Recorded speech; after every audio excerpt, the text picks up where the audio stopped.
All right, let's do this thing. Okay. Sorry, What do you want to talk about today, Chris? You know, I feel like this has been a long time coming. Just this podcast and wanting to, I don't know, just share our stories and share a lot. And I think podcasts, whether it be on Spotify or Apple, just provides such a unique place for people to tell their stories, because that's what's so important in this world. And you and I have been through a lot. Well, let's see. You reached out to me, I want to say goodness gracious, when was that? Was it late 2019? I think Late 2019. Yeah, right around November, Yeah. December timeframe. And then we officially locked arms, I think, in January or February. Yeah, you came over to Equity Real Estate. As a realtor. You were a realtor. With my team. Like, let that sink in. Team You of were a one. realtor, 3 years ago. 2 years ago. Wait, were we in 2023? Yeah, 2 Yeah, years ago. Yeah. That's true. Yeah. And that's just not a thing anymore. And so, but yeah, now we have Arise Lending and Arise Capital, our two real estate finance arms, lending companies that Arise Capital is brand new. And obviously with our logo up here, which I think is an amazing logo. But maybe I'm biased, but Probably. probably. So, but yeah, I want to start just with our story and maybe like your background and where you've come from and how much of that you want to share, because you've gone through some really hard stuff to get to this place and weren't even living in Texas at one point and came down here. And so, the whole vision behind what this podcast is going to be is actually, about the word Arise, which is why we have Arise Lending, Arise Capital. I now have a logistics company called Arise Logistics. That word was like so instrumental in my mental health and just me being closer with the Lord and everything. And so before we go, we're going to actually say what this word is. And just so for our listeners, they can like understand why everything I do. Do you know I actually bought license plates too for my truck now? Arise. Seriously? I legit did. That's awesome. I had to. Everything I do is Arise. That's awesome. I've got to be known as that guy now, right? Are you going to get a bumper sticker? No. I think you ought to get a bumper sticker. Where do I get a bumper sticker? The internet? I don't know. Okay. Get one of those magnetic ones. That way it doesn't hurt your paint. Yeah, that's all I'll do. Well, I actually thought about getting like a magnet for the truck, like have Arise Capital on the side so people can like come. But what would it say? Like, I don't know. That's why I haven't done it. Need some financing? Need financing? Question mark. Yeah, I don't know, but okay. I don't know. Whatever. So I'll get into like my story more later, but at the middle of 2021, I was actually in the Middle East, and stuff started. We all remember that. You all remember that because y'all were like, "When are you coming back?" We're afraid our company's gonna go bankrupt while he's out there. Well, that was the thing, is all the companies were like on the brink of bankruptcy. Mm-hmm. The real estate company, lending had just started, so it wasn't going to go bankrupt, but it wasn't going well. No, it was terrible. It was awful. And then the wholesale company, I don't even think anything happened that summer. Like, I think we closed one deal in the middle of busy season. No, it was bad. It was really bad. And I'm out there in the Middle East, like, doing crazy stuff, Trying to do Zoom calls, and we could never hear you because the coffee machines were so loud. The coffee machine that all in the Seriously, back. it had to be the loudest coffee machine I've ever heard in my life. It was one of the biggest ones I've ever seen. Really? I mean, y'all couldn't see it, but it was massive. And so it was just, they were grinding beans all day in that place. I know. But anyways, we'll get to more of that. But so when I got back from there, that's also when my first legal battle started. And I just didn't know how to keep my head above water. And, you and I have talked about this in length. And so I was just praying, and I felt the Lord give me this verse. It's Isaiah 60, 1-3. And it says, "Arise, shine, for your light has come, and the glory of the Lord has risen upon you. For behold, darkness shall cover the earth, and thick darkness the peoples. But the Lord will arise upon you, and his glory will be seen upon you. And nations shall come to your light, and kings to the brightness of your rising." And I read that for like 3 days straight, just over and over and over again. Ended up memorizing it. And the word arise. And I was like, what does that mean? Like, you think of physically, like you're laying down and you stand up. Like, but I was like, there's got to be more to that. And there's something about it. And so I actually have the Hebrew definition here too. Cool. And so, it's literal to rise. It's figurative. It's intensive and causative. It means to abide, accomplish, be clear, confirm, continue, decree, endure, enjoin, get up, make good, help, holds, lift up. I mean, it goes on and on and on. But I started actually studying what that word meant. And like throughout the whole of the Old Testament, you see God will say, Moses, Joshua, Caleb, all these people, all these prophets, arise and go do something. And every time he said it, there was usually a battle or there was usually a hardship that followed. But on the other side of that hardship was the fulfillment of God's promises. So good. Every time. But they had to go through some hard stuff. I think of like Numbers 13 when Caleb was with the other spies and they had to go into the land. And all the spies came back and said, we can't do it. The giants are too big. We're not going to be able to overcome them, but the land is flowing with milk and honey. Yeah. But Caleb remembered what God said at the beginning of Numbers 13, where it said, God said, I'll give you this land. So Caleb said, no. He remembered the promise. He remembered the promise. But you have to go overcome in that land. Yeah. And so that's actually what's like birthed everything about Arise for me. That word has such deep meaning that like, don't shy away from hard things. Yeah. Because on the other side is the fulfillment of God's promises on your life and your true calling of who you're meant to be and what you're supposed to do. How many times have you heard, I don't know what I want to do with my life? A lot of times because they haven't gone through hard things. Well, I think especially when you're young, you hear all this, what is your call in life? Yeah. And you're like, I don't know. I have no clue. And so it is, especially when you're young and even in college, sometimes now, you get that, you think that, and you go, what am I supposed to be doing with my life? What am I doing with my life? Is what I'm doing what I should be doing? I think there's an earnest desire to do whatever God wants you to do in those moments. But it's so true. You're always, especially early on in your life and in your career, you're continually saying, God, what am I supposed to do with my life? Yeah. What is my calling? What is my destiny? What is my purpose? I like to use the word purpose. What is my purpose? Yeah. Because I think that we have a genuine desire to do that. I think it's born into us. Yeah. So, yeah, that's good, man. So that's where Arise come from. Now we've got Arise Capital, which we love doing. We love helping people, and we'll get to that story. But yeah, let's go to like your story, our story, how we ended up like together. Sure. So start from wherever you want, I guess, how much you want to share. But yeah, I won't go to the beginning. It'll be fun. It'll be fun. I grew up in Arkansas. Was born in Texas, so I am a native Texan, and I adhere to that. Sorry, not sorry. I love being a Texan. But born in Arkansas, and not born in Arkansas, born in Arlington, in the DFW area. Moved to Arkansas when I was 3, and grew up there. Became really good at music. Trumpet was my instrument. Ended up going to Baylor to get my degree. Sic 'em Bears, by the way. Oh, stop it. Nope, we can't do it. Can't do that.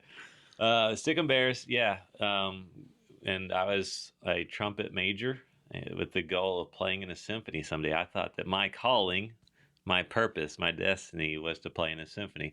And it may yet be. When I grow up, I still want to play in a symphony. Okay. That's I was about to say, you're really using that now. In a way. It's a bit different. But yeah, so that's where I'm pretty confident the reason I went to Baylor was to meet my wife. Let's just be honest. I think that that's one of them. I mean, there were a lot of benefits that God produced in me through my time at Baylor, but I have to say the biggest benefit was the introduction of me to my wife. And we've been married now for 16 years. But anyways, my wife, man, I love her. We have 4 kids now. But got my degree at Baylor. Then God just moved my heart and changed my heart to where my mission was no longer to be the best musician in the world and playing a symphony. I really felt like it was a calling that you're going to serve me. Yeah. And at that time I thought that meant, well, that must mean some kind of ministry or a nonprofit kind of a business or company. So I actually had applied with Focus on the Family at that point in time. Okay. Couldn't get a job. Couldn't get a call even because I have a degree in music, not a degree in business. And so I asked them, I said, hey, what would it take for me to come work for you guys? And they said, well, we're really looking for people who have a degree in business or something different than music. Yeah. And I said, all right, I can go get a degree in business. And so I started looking into it. Obviously, Jen and I prayed about it a lot, and a lot of people did. And we were about to get married at that point in time. And I had already gotten into the University of North Texas to do my master's in music there. Had a full ride, had a studio set up with kids I was going to teach, undergraduate students. Yeah. And in July, before I started, I switched my major to business. And I was going to get a master's in business, an MBA. Had a program where you could take basically the equivalent of an undergraduate degree in business at a very expedited pace, just the core classes, and then immediately get into the master's program. So I did that. Took the GMAT. I think that's what it's called. The GMAT, that test. Yeah, I know what you're talking about. I didn't score well on it at all. I did terrible at it. Like, you hear these people talk about, yes, I scored I don't even know what a good score on it is. Do you know? Is it like an 800 or something like that? Okay, well, good for you. But it was a requirement, and I had to get a certain score. I don't know what I got. I think it was like 650 or 600. I don't even know if that's a good score, but that's what's in my mind. But got through, and started my master's. I really excelled at that. I had just learned that trumpet and music had become an idol for me. Mm-hmm. It was what defined my value on a daily basis. And so the Lord brought me through that. There was a healing process that happened in that. And then after getting my master's, couldn't get a job. Once again, I was like, I came here to get a master's degree in business so I could get a job in business, and now I can't get a job because it was 2009. We were going through the midst of the Great Recession. Go figure. And so couldn't get a job. Ended up getting a job in time with Edward Jones, and I became a financial advisor. So I got licensed, joined on. And I think when I did it, about a year in, I was really regretting that I had done that. I didn't realize how hard it was to build a business, because the way you build your business is from ground up. And I literally went and knocked on doors in the neighborhood I'd been signed to, or not the neighborhood, but the area. And they have like a geographical location. And I walked on so many streets that I wore out my shoes, Yeah. Knocking on doors. I learned finally, after having enough purple knuckles from knocking on doors, to use a golf ball. So I always carried a golf ball in my pocket and knocked using a golf ball. That was life-changing for me. I was so glad that I learned that. But I did build a business. It wasn't a successful one. Yeah. It wasn't profitable enough. And my wife and I were wanting to have a family. So I started looking around, and then I got recruited to go work for USAA. Some people might know them as the military bank and insurance company, but they also had an investments arm. I don't think anymore too much. But they did when I worked there. And so went and worked there. And I liked salary. That was nice. I'd never been paid W-2. That was nice. But if I sold a $2 million managed fund, I made nothing. I was like, that stinks. So it's like, if I wanted that, reward for big business, I gave that up when I left Edward Jones. But I did, in exchange, get the salary. But I didn't stay there very long. I think I was there for a year, maybe two. Yeah. And then I got recruited to go work at Walmart Sam's Club up in Bentonville. And they hired me, and I sold an analytically driven marketing platform. That was fun. Did that. They have reorgs once a year, I think. And so I got reorged all around. But I had a lot of favor in my roles there. And I ended up getting recruited away from Walmart Sam's to work for a company called Nielsen, which does analytics for Walmart. Walmart was now my client. I'd worked for Walmart Sam's. Now Walmart Sam's was my client. And that's part of the reason they brought me on, You knew Walmart. But also, here's the awesome thing. During one of those reorgs, one of my bosses got laid off. I didn't think he deserved to, but it doesn't matter. In a large corporation, we have financial metrics we need to hit. You have to hire this many, and in this case, fire this many, because it's called a reorg. And my my boss's boss's boss got laid off, and he and I had a really good relationship. Well, he went to work at Nielsen, and then he's the one who ended up recruiting me to go there. So it's just, you can go through things that are tough like that. It's hard when you lose a boss who's an advocate for you and who's a supporter and who really just appreciates what you're producing. But you just have to realize that there's a bigger plan at play. Yeah. Because when I went to go work at Nielsen, it was a significant pay increase for me and my family. And so we did that for a while. And I think I started at Nielsen in 2015. By 2018, my health started to decline rapidly. And in 2018, I won't forget. We're almost 5 years to coming up on February 8th, I want to say. I got diagnosed with a lot of things. I won't go through all of them, but some of the major ones were multiple sclerosis, Lyme disease, chronic Epstein-Barr virus, Hashimoto's disease, and shingles. Who gets shingles when you're in your early 30s? I did. You did. And so, it's just a really interesting thing. When you get really sick like that, you go through the medical process, and I'm thankful for doctors. I'm going to say that as a foundation right here. I'm thankful for doctors. But whenever they're trying to explain what's going on in your body, you're given a lot of labels. And I believe that you have a choice on how you want to handle those labels. And so the labels were given along with a diagnosis of zero hope. It was, this is a lifelong condition. You're going to gradually get worse over time. The best thing we can do is put you on medications, and hopefully those will help you manage your symptoms. Jeez. And we'll just change from medication to medication as your body needs. And have a great day. Here's your letter for your disability. That's a lot of fun to hear. I went from one day doing my job. Was I happy in my job? It paid well. But I would not say that I was super happy. But I went from one day doing that to then all of a sudden, here's your letter for disability. Literally in a 2-day period. I went from seeing all of my coworkers who I consider to be friends. I tend to become friends with my coworkers. To, well, I'll see you later, I guess. It's crazy. Never would have guessed that. I was a young guy. I'm healthy. Yeah. Not gonna have anything ever happen to me. But yeah, so we went through that, and whenever I got all those labels, my wife and I resolved that we weren't going to let those labels become my identity.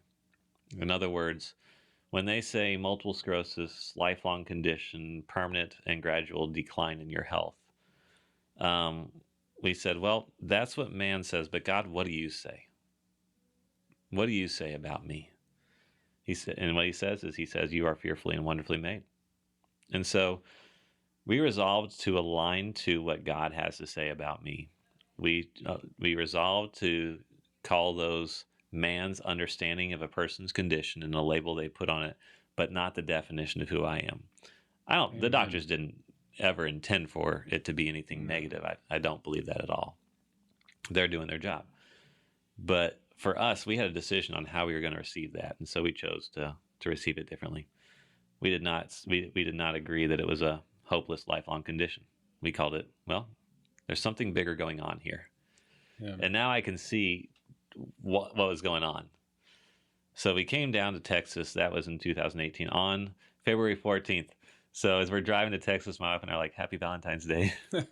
With all your kids. With all the kids. All the kids in the back. Yep. My in-laws live here in Texas, and they had bought a house bigger than they needed. They didn't really understand the reasoning why. I think that they thought that they wanted to have it big enough so they could have all their kids and grandkids in from time to time. They didn't realize that they're about to have their daughter and son-in-law and their 4 kids come live at their house in perpetuity. And so yeah, we came down here on February 14th, and we never went back to Arkansas. I mean, we went back from time to time. We had a house there, so we had to sell that. That's a whole nother God story right there. I won't get into that. But, you talked about a rise, and I just want to pause for a second, because when you're rising, it means you're coming up from something. Mm-hmm. If you're already up in the heavenly places, there's nothing to rise to in Yeah. some ways. Although there's the infinite of God that perhaps there is. I don't really know. I'll find out, and when I do, we'll go have a party and we'll talk about it more. Deal. But with barbecue, and so I when you arise, that means you're coming up from something, and we just believed that there was a hope and a future for me. They had plans to prosper us, and even though in the darkest moments of my health journey, it really did look like there was no hope. Yeah. I mean, I was in bad shape. I am not the man I once was. I mean, my mental acuity was really low. I think that's the right word. Is acuity, is that a good word for this? Yeah, I don't know, but I like it. My cognitive function, There I you like go. that one, was really limited. And when I was in my worst places, Jen would ask me a question. The best answer I could ever come up with was, I don't know. I knew there was an answer inside me, but I couldn't get it out. It was the weirdest thing to feel trapped inside your body and unable to communicate the way that you know you can, the way you have, the way you feel like you should be able to. Right. Gives you compassion for people who are going through hard times like that. And so I was in a really, really bad spot. But we started doing things that the medical field would consider to be foolish. We didn't do anything they recommended. No offense to them. Again, they were just trying to help us. We decided to go on a more natural approach. We did I did things that I would never have thought I would ever say yes I would do.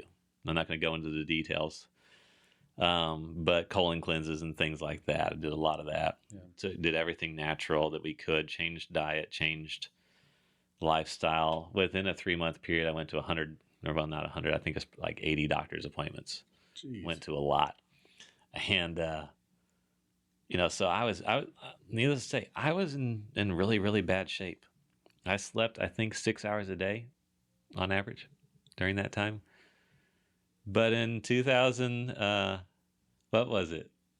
It was late 2018. So again, this all kind of started to go down in February and March of 2018. In late 2018, it's like I was on disability. They were paying me 60% of my pre-disability earnings, which was enough at the time. Yeah. And but boy, that was stressful. I had to prove every week why I needed to be on disability, and that was hard. But in late 2018, I was like, well, I don't want to just sit here and be sick all day. I'm not going to do that. Yeah. I'm going to find something to do. I'm going to push myself, and it might kill me. It might hurt, but I'm going to push myself. So I was like, you know what? I'm going to get my real estate license, because I wasn't going to be able to do the 9 to 5 like I was doing. That was just not going to be an option. It just wasn't. But with real estate, I felt like, well, I could kind of manage my schedule to meet my own health needs at the time. And so we pushed through, and I got my license. I'm a smart guy. I can do that. So I got my license. And then I didn't do anything with it. But I got my license, and that's when I got fired from my disability, because I had done something that looked like I was doing work. Yikes. That's the truth. It was that simple? They literally just took you off because you got a real estate license? No, there's more to it. There were 3 reasons given of why they were terminating my benefit, and I can't disagree with them, honestly. I can disagree with them in some ways. But it was, number 1, you're not following the national standard of care. We weren't doing anything that a medical doctor was recommending, and we weren't seeing a neurologist. The other thing was, it's looking like you're working, which I was trying to, not successfully. I hadn't earned any money. Yeah. It'd be one thing if I was actually making money, but I wasn't making any money. And then the other reason was, you're not seeing a national standard of care doctor. I wasn't seeing a neurologist. I wasn't. I was going to chiropractors, Right. who do things naturally, using essential oils and all of that stuff. Like, you name it. If you think of some weird treatment, I probably did it. Okay. Hyperbaric chamber, yes. I'm all about the oxygen. They do that. Like, you probably know. like soccer players, they'll do hyperbaric chambers, oxygen therapy. It's really good for your body. Well, Lyme disease hates oxygen, so it's good to get oxygen inside your body. There's a whole story. But I kept doing that, and I kept improving on my health. And so we figured, if I am improving, why stop doing it? And we kept pressing into the Lord. Every time I went to church, I went up for prayer for healing. I believe God heals. Man. And I believe he heals. And so, yes, I was in the ashes of my life, in the fight of my life. And I had started doing real estate, and that was in late 2018. And then you and I met in 2019. Late 2019 is when we first got together. I think we met at church. I think we did. Maybe like in August or something. I at least met Uriah, who was one of your good friends. And he's like, dude, you need to join our company.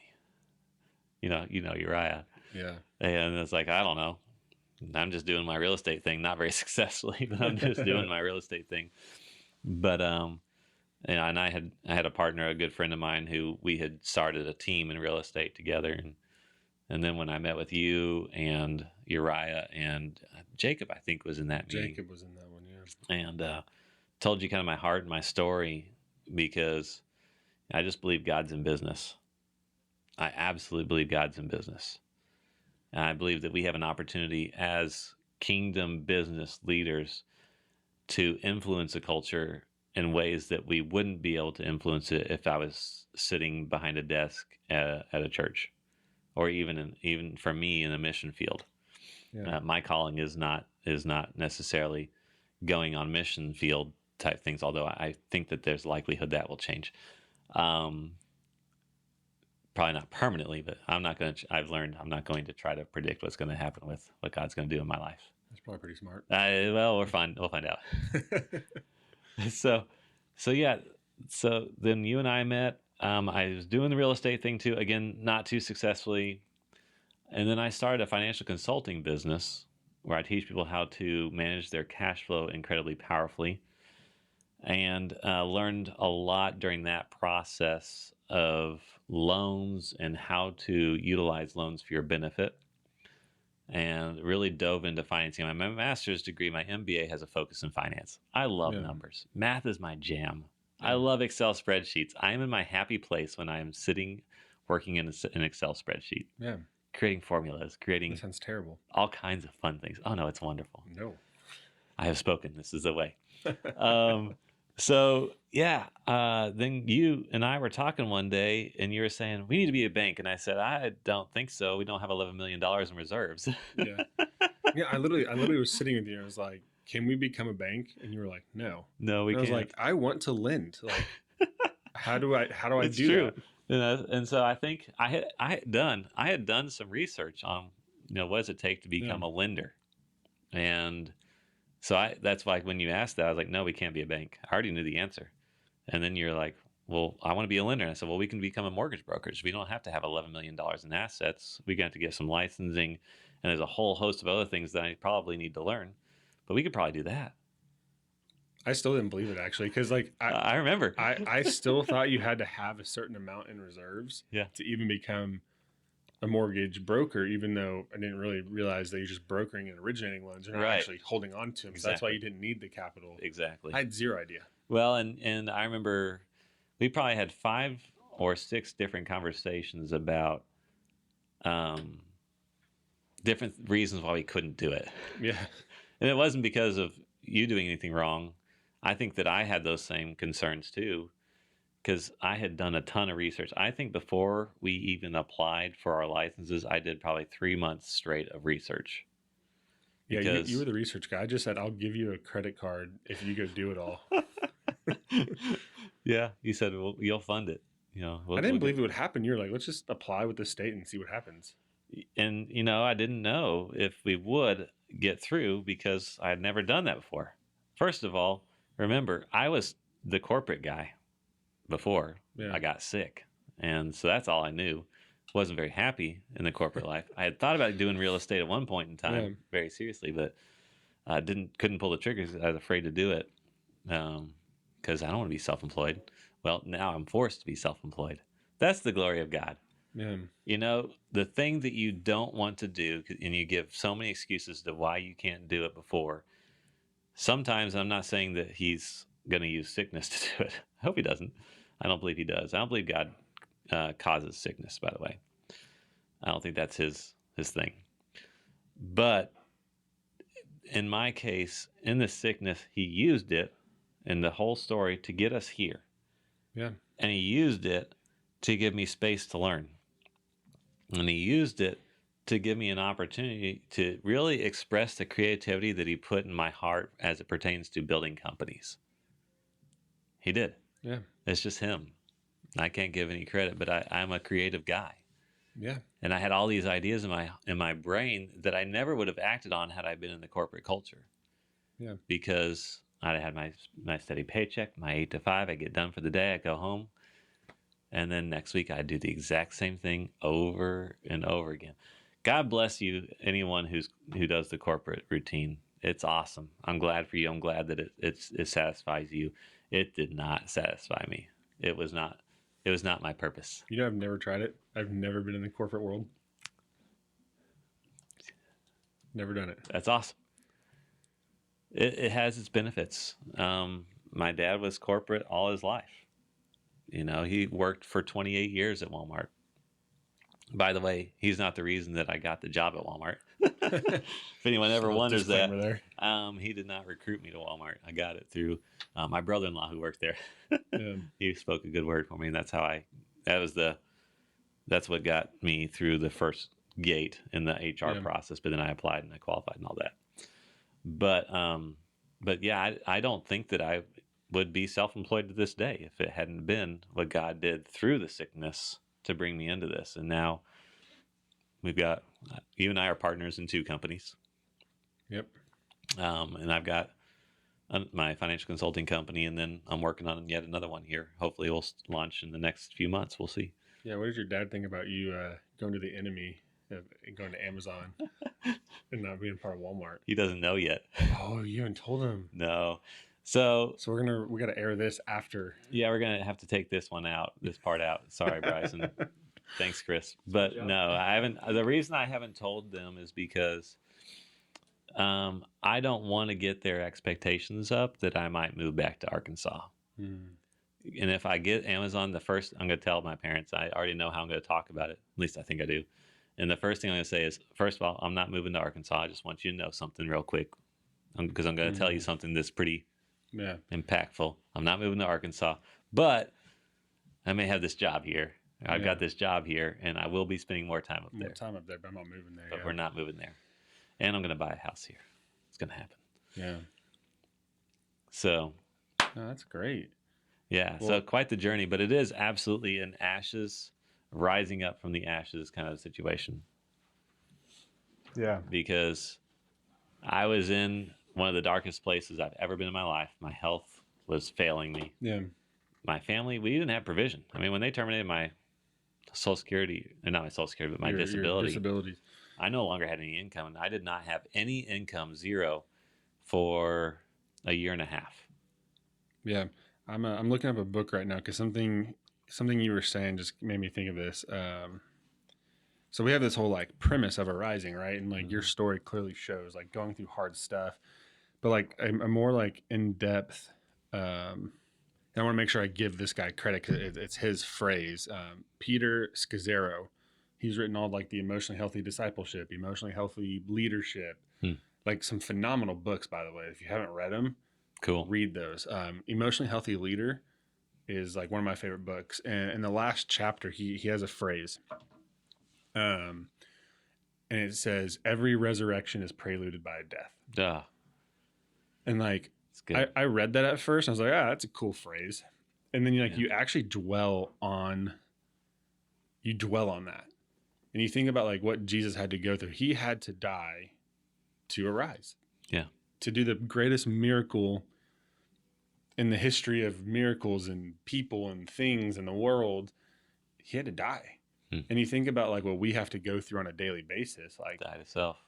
you have to die to self. You have to sometimes go through physical things in order to get where God wants you to. That's just part of this overarching theme of arising, that if you can't learn to die every day to whatever it is that you need to kill, the Lord will do it for you, and it may not be as Yeah. pleasant. Well, that was the interesting thing for me with my health journey is I think that I went through a season there because, when you have no money, you got 4 kids, for a year and a half, like I said, no income. Yeah. You become 100% reliant on God. And we experienced things that we've never experienced in our life before in terms of our intimacy with God. I don't know, it just felt like he was closer than he's ever been in our lives during that time. And it was sweet. There was a sweetness to that time. We chose not to be afraid or fearful. We chose to lean on to God's promises. Yeah.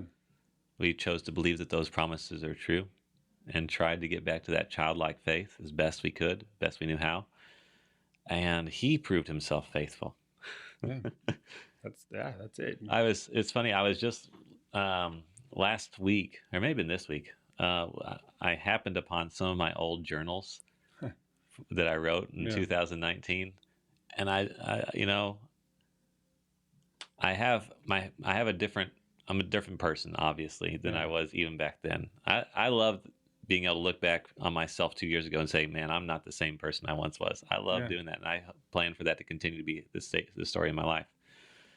But I was looking back at that, and my journals were so raw. It was just like, God, you say these things in your word, but why am I not seeing them? Why am I not experiencing them? I believe your promises to be true, but why am I not seeing those things come through? Yeah. Where are you? And at the same time, in those same journals, and this is not to prop myself up, I hope you know, but I think it was a grace of God. It's a gift of God, because I would say in those journals, at the same time, I will remain in faith that what you say is true. Even though I'm not seeing it, even though I'm not feeling it, even though I'm not experiencing what you say, I believe it to be true. I will not move. Yeah. And I was like, man, I just want to go give my old self a hug and tell you it's going to be all right. Yeah. There is another side. There is an arising that's going to happen. But I had to die to myself. There were so many things that as I was going through my healing process, because I did get better. Yeah. I'm doing a lot better. Yeah. I'm good. I'm better than I was before I was sick. Yeah. And there's a lot of things in that process that I needed healing from. There's a lot of mistaken identity that I had, and I didn't even know. But whenever everything gets stripped away, you don't have anything to hide behind. Yeah. It becomes very obvious. You just go, "Oh, I need to renew my mind. Yeah. Lord, help me. Help me." It's one of the best prayers. Lord, help. Yeah. Jesus, help. He does. He never fails. So that's my arising. But, back to you and I, we got together, and you and I kind of just developed a camaraderie Yeah. pretty quickly. Good. And we just stuck together. Yeah. So that's kind of some of my story about us, our rising, and just me personally and the things that I've been through. And man, God is good. He's faithful. Yeah. That's been something lately I've just been really pouring into, is the faithfulness of God. I've been reading Daniel. Great book. Love that guy. It's like you want to just go and give him a hug. Right? But he had that spirit of excellence. So that's something, even in our house church that we're a part of, we've been kind of studying and leaning into, is the spirit of excellence. Yeah. Because that ties into Joseph had that spirit of excellence. Paul and Timothy had that spirit of excellence. They can turn a prison into a worship center. Yeah. Yeah. It's I like awesome. it. I like that I can just come in with crazy ideas and it turns into stuff like Arise Capital. I was like, we need to add something to Arise Lending that I think is really important. And here's a whiteboard. I literally had I had it whiteboarded out, and you're like, what's going on? And I was like, I remember that. do you remember you walked into I did. WeWork and I had it all written out on the whiteboard, and I was like, this is how much we'll make if we can do this. We're doing it. And you're like, all right. I've grown accustomed to the whiteboard with a lot of ramblings on it and going, uh-oh, what are we up to next? Yeah, I'm the visionary, so like You are. I come with random stuff, and I have to like spit it all out there, and then you come in and refine it and make it actually like I come in and put an Excel spreadsheet an Excel. to I, it. I don't believe in Excel. I don't even know what See? it is. Never seen an Excel. You need to fall in love. Well, I'm excited about this, though. I I'm think this is excited. going to be a great I'm podcast. excited to get some people on here and hear their stories, and Yeah. just want to thank all the listeners, you guys listening today, and Yeah. excited for what's to come. And we're all going to start arising together. And that's the thing too, is like you do this together. Yeah. If you want to arise, you can't do it alone. You need people around you. I needed you. You needed me. We needed Bryson. Heck, we really need Bryson for this because I don't understand any of this tech stuff he's doing. Yes. There's And no so, doubt. There's no doubt. And so, like, I could barely get my microphone put in the right place. It's still kind of half-half. I know. But anyways, we just want to thank you guys for listening. Stay tuned for the next episode, and we're excited to launch this thing.